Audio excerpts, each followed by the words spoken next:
Hello friends, कैसे हैं आप सब। Welcome to our channel commerce learning knowledge. आज का हमारा टॉपिक है टाइप्स ऑफ पार्टनर्स। तो चलिए शुरुआत करते हैं बिना कोई समय बर्बाद किए। तो सबसे पहले हम ये जान लेते हैं कि टाइप्स ऑफ पार्टनर्स कितने तरह के होते हैं। सबसे पहले होते हैं active and ostensible partner, nominal partner, sub partner, outgoing partner, sleeping और dormant partners, partners in profits only, incoming partners, partners by holding out. तो पहले पॉइंट पे आ जाते हैं एक्टिव पार्टनर। एक्टिव पार्टनर का दूसरा नाम एक्चुअल और ऑब्स्टेंसिबल पार्टनर भी है। ठीक है, तो एक्टिव पार्टनर होते कौन है।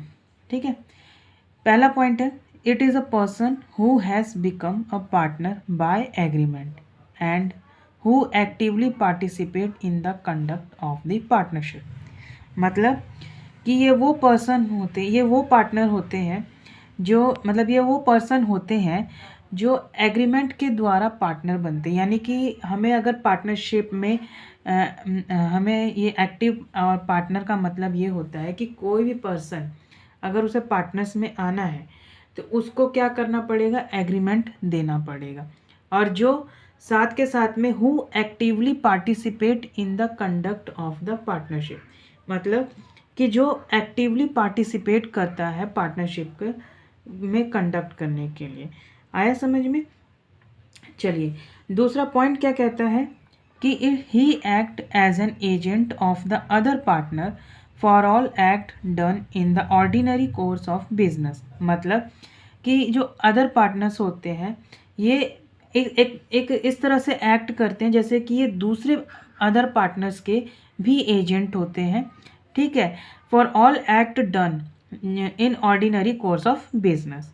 ठीक है, तीसरा पॉइंट क्या कहता है कि in the event of his retirement he must give a public notice in order to absolve himself of liabilities for act of the other partners done after his retirement। ठीक है, अब यहाँ पर ये बोल रहा है कि जैसे कि क्या है कि अब कोई पार्टनर है वो रिटायर होना चाहता है। He must give a public notice in the absolve himself of liabilities for act of other partners done after his retirement. तो उस कंडीशन में क्या होगा कि उस पार्टनर को एक पब्लिक नोटिस देना पड़ेगा। ठीक है, दूसरे पार्टनर्स को, ताकि वो जो है अपने आप को जब वो अपने रिटायरमेंट का पब्लिक नोटिस दूसरे पार्टनर्स को देगा अपने रिटायरमेंट होने के दौरान या फिर। ठीक है, उसके बाद अगला जो आ जाता है हमारा sleeping and dormant partners. Sleeping and dormant partner क्या होता है? It is a person who is a partner by agreement who does not actively take part in the conduct of partnership business. ठीक है, स्लीपिंग एंड डॉर्मेंट पार्टनर, नाम से ही पता चल रहा है कि वो स्लीप यानी कि सो गया है वो पार्टनर। एक तरह से हम ये बोल सकते हैं, जैसे कि क्या बोल रहा है कि ये भी जो पार्टनर होगा तो एग्रीमेंट के वजह से ही होगा ये भी पार्टनर। ठीक है, लेकिन ये आपके पार्टनरशिप बिजनेस में एक्टिवली पार्टिसिपेट नहीं करेगा। ठीक है, दे आर कॉल्ड स्लीपिंग और डॉर्मेंट पार्टनर। ऐसे पार्टनर्स को या तो स्लीपिंग पार्टनर कहा जाता है या फिर डॉर्मेंट पार्टनर कहा जाता है। They share profit and losses and are liable to the third parties for all act of the firm. They are however not required to give public notice to their retirement from the firm। मतलब कि यहाँ पर क्या बोला जा रहा है कि ये जो है ये तो स्लीपिंग पार्टनर का मतलब तो आप समझ ही गए होंगे कि मैं क्या कहना चाह रहा हूँ। स्लीपिंग पार्टनर का मतलब ये होता है कि ये व्यक्ति आएगा तो एग्रीमेंट की वजह से ही पार्टनर्स में आएगा, लेकिन ये कभी भी आपके बिजनेस पार्टनरशिप बिजनेस में एक्टिवली पार्टिसिपेट नहीं करता है। ठीक है, इसीलिए ऐसे पार्टनर्स को क्या कहा जाता है, स्लीपिंग और डॉर्मेंट पार्टनर्स कहा जाएगा। पर होता क्या है कि ये जो है प्रॉफिट एंड लॉस शेयर करेगा और liable to the third party for act of the firm, यानी कि थर्ड पार्टी के लिए भी ये लायबल होगा। ठीक है, पर यहाँ पर एक कंडीशन ये लिखवा दी गई है, ये कंडीशन ये लिखवा दी गई है कि ये जब रिटायरमेंट लेगा तो इसको पब्लिक नोटिस देने की ज़रूरत नहीं पड़ेगी। Got it? समझ में आया? चलो आगे बढ़ते हैं। अगला जो पॉइंट है वो है नॉमिनल पार्टनर। अगला जो पॉइंट है वो है नॉमिनल पार्टनर। नॉमिनल पार्टनर क्या कहता है कि a person who lend his name to the firm without having any real interest in it is called nominal partner. जैसे कि यहाँ पर क्या बोल रहा है कि एक पर्सन वो होता है जो सिर्फ उस फर्म को अपना नाम दे रहा है। ध्यान से समझना, एक पर्सन है जो फर्म को अपना सिर्फ नाम दे रहा है लेकिन उसका रियल इंटरेस्ट नहीं है फर्म के प्रति। ऐसे पार्टनर्स को नॉमिनल पार्टनर कहा जाता है। जैसे कि मैं आपको एक एग्जांपल देता हूँ।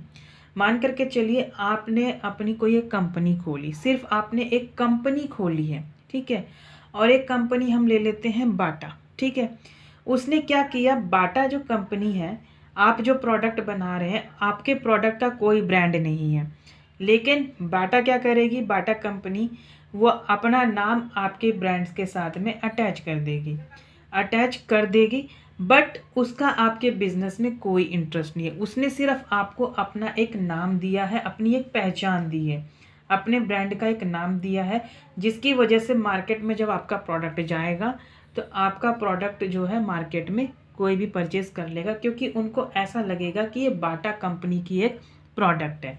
ठीक है, तो ऐसे पार्टनर्स को ये कहा जाता है कि ये एक तरह के नॉमिनल पार्टनर होते हैं। जैसे कि he is not entitle to share the profit of the firm, neither he invest in the firm nor takes part in the conduct of the business. He is however liable to third parties for all act of the firm. अब यहाँ पर एक बात ये बोल रहा है कि ये आपके साथ ना तो कोई प्रॉफिट शेयर करेगा, ना ही कोई लॉसेस बियर करेगा। ठीक है, और ना ही ये आपकी फर्म में कोई इन्वेस्ट करेगा और ना ही ये पार्ट लेगा आपके बिजनेस में।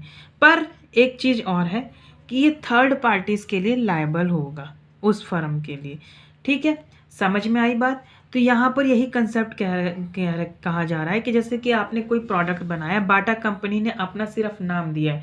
अब बाटा कंपनी आपके कंपनी में ना तो वो पैसा लगाएगा, ना ही वो लॉसेस बियर करेगा, वो सिर्फ आपके थर्ड पार्टी के लिए लायबल होगा और आपके फर्म में वो आपके फर्म में ना तो वो इंटरेस्ट लेगा और ना ही वो इन्वेस्ट करेगा, सिर्फ अपना नाम ही आपको वो दे रहा है। ठीक है, अब बात करते हैं अगला जो पॉइंट है हमारा, पार्टनर्स इन प्रॉफिट ओनली। तो पार्टनर्स इन प्रॉफिट ओनली का मतलब क्या होता है कि यहाँ पर a person who is entitle to share the profit only without being liable for losses is known as the partner for profit only. ठीक है, and also liable to the third parties for all act of the profits only। यहाँ पर क्या बोल रहा है कि partners in profits only, partners जो है प्रॉफिट ओनली की ही बात कर रहा है। तो यहाँ पे क्या बोल रहा है कि एक पार्टनर्स है who is entitle to share the profit, जो कि क्या कर रहा है कि मैं प्रॉफिट शेयर करने के लिए एंटाइटल्ड हूँ, only without being liable for the losses, मतलब लॉसेस के लिए वो लायबल नहीं होगा। Is known as partners for profit only. तो ऐसे पार्टनर्स को बोला जाता है कि ऐसे जो पार्टनर्स होते हैं वो सिर्फ प्रॉफिट के लिए ही आते हैं। जैसे कि एक एग्जांपल मैं आपको देता हूँ। मान के चलिए आप एक ए पर्सन है, ठीक है, एक का नाम है अमित और एक का नाम है सुमित। ये दोनों क्या कर रहे हैं, आपस में पार्टनरशिप करना चाह रहे हैं। लेकिन यहाँ पर क्या है कि सुमित के पास में आता है अमित कहता है कि मैं जो है तुम्हारे साथ प्रॉफिट शेयर करने के लिए तैयार हूँ, बट मैं तुम्हारे लॉसेस के लिए लायबल नहीं होऊंगा। इसीलिए ऐसा क्या कहा जाता है कि ऐसे पार्टनर्स को बोला जाता है प्रॉफिट्स ओनली के लिए। ठीक है, प्रॉफिट के लिए बोला जाता है और ये थर्ड पार्टी के लिए भी लायबल होगा प्रॉफिट्स में सिर्फ। ठीक है, तो अगला जो पॉइंट है वो है इनकमिंग पार्टनर। इनकमिंग पार्टनर क्या होता है? इनकमिंग पार्टनर्स में क्या बोलता है कि a person who is admitted as a partner into an already existing firm with the consent of all the existing partner is called as incoming partner. Such a partner is not liable for any act of the firm alone before his admission as a partner. मतलब कि यहाँ पर क्या बोल रहा है कि एक पार्टनर है जो एडमिट कर रहा है अपने आप को पार्टनर, किसमें? एक एग्जिस्टिंग फर्म है, ठीक है, उसमें एक पर्सन है, वो अपने आप को एक पार्टनर एडमिट कर रहा है, ठीक है, पार्टनर एडमिट कर रहा है with the consent of all the existing partner. मतलब कि सभी एग्जिस्टिंग पार्टनर जो पहले से वहाँ पे पार्टनर्स मौजूद हैं, उन्हीं के सहमति से जो एक एग्जिस्टिंग फर्म है उसमें वो अपने आप को एक पर्सन जो है पार्टनर एडमिट कर रहे हैं, ठीक है। तो ऐसे पार्टनर को इनकमिंग पार्टनर कहा जाता है, ठीक है। इसके नाम से ही पता चल रहा है कि वो पार्टनर एक इनकमिंग पार्टनर है, वो अभी हमारे पार्टनरशिप फर्म में आने की तैयारी में है, ठीक है। तो such a partner is not liable for any act of the firm. ऐसे पार्टनर फर्म के लिए कोई भी एक्ट करने के लिए लायबल नहीं होते हैं जब तक उस पार्टनर का एडमिशन नहीं हो जाता है। मतलब एडमिशन बोले तो कि जैसे हम किसी भी कहीं भी जाते हैं तो वहाँ पर एक तरह से हम जब तक लीगल फॉर्मेलिटी पूरी नहीं हो जाती है तब तक हम उस ऑर्गेनाइजेशन के मेंबर्स नहीं कहलाते हैं।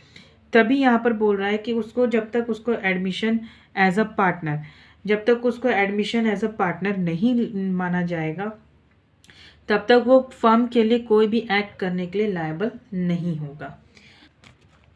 अगला जो पॉइंट है वो है आउटगोइंग पार्टनर्स। आउटगोइंग पार्टनर्स क्या कहता है कि a person who leaves a firm in the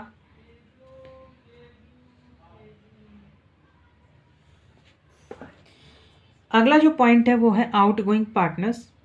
a person who leaves a firm in which the rest of the partners continue carry on business is called retiring or outgoing partner. Such partner remains liable to the third parties for all act of the firm until public notice is given to his of his retirement. ठीक है। Outgoing partners, इसके नाम से पता चल रहा है कि वो पार्टनर्स उस ऑर्गेनाइजेशन को या उस पार्टनरशिप फर्म को छोड़ करके जाना चाहता है, ठीक है। तो यहाँ पर वही बोल रहा है कि a person who leaves a firm, वो पर्सन जो फर्म को लीव कर रहा है, in which the rest of the partner, जिसमें जो बाकी के जो रेस्ट पार्टनर है वो कंटिन्यू कर रहे हैं अपने बिजनेस को। मतलब कि जितने पार्टनर्स थे सभी के सभी तो बिजनेस को कैरी कर रहे हैं, लेकिन उसमें से एक पार्टनर जो है छोड़ना चाहता है फर्म को, ठीक है। ऐसे पार्टनर्स को रिटायरिंग या फिर आउटगोइंग पार्टनर कहा जाता है। ये पर्सन कोई भी फर्म के लिए एक्ट करने के लिए तब तक लायबल है एज अ थर्ड पार्टी, तब तक लायबल है जब तक वो पब्लिक नोटिस नहीं दे देता है अपनी रिटायरमेंट की।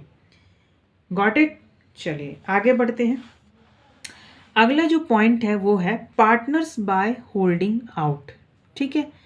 Partners by holding out is known as partner by estoppel, where a man hold himself out as a partner or allows other to do it. He is then stopped from denying the character he has assumed and upon the faith of which creditors may be presumed to have acted. ठीक है। Partners by holding out का मतलब क्या होता है कि partners bye estoppel, ठीक है, पार्टनर्स बाय एस्टॉपल।